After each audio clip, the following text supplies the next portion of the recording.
पता चल चुका है एंड इवन कई दुनिया में कई लोगों को पता चल चुका है, जो फॉलोअर्स है, जो लोग देखते हैं, कि उनको आदत पड़ी है और उनके लोगों को भी लड़कियों पे गाना बनाने की। ना डिफेंडर ही है ना, रोल्स रॉयस तो नहीं है ना, क्योंकि वो 10-12 करोड़ की आती होगी अच्छी वाली।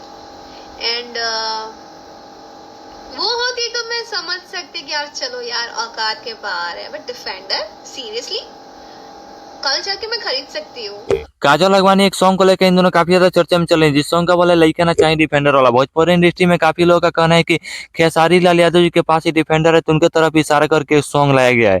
जी हाँ दोस्तों, पूरे भोजपुरी इंडस्ट्री में खेसारी लाल यादव जी के पास ही डिफेंडर कार है, और काफी लोग बोल रहे हैं कि उन्हीं की तरफ इशारा करके लाया गया है सॉन्ग, क्योंकि खेसारी लाल यादव जी काफी ज्यादा मंचों पर जाके काजल अगवानी का इंसल्ट कर रहे हैं। तो इसी इंसल्ट का बदला लेते हुए काजल अगवानी ये सॉन्ग लाई है, काफी लोगों का कहना है।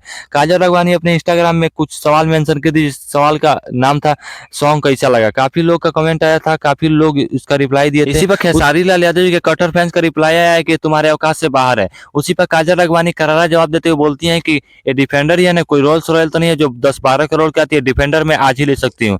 ये करारा जवाब होता है काजल अगवानी जी की तरफ से। इस पर भी खेसारी लाल यादव जी का कोई भी रिप्लाई नहीं आया है, हालांकि वो रिप्लाई जरूर देंगे, अलग अलग तरीके से रिप्लाई देते रहते हैं।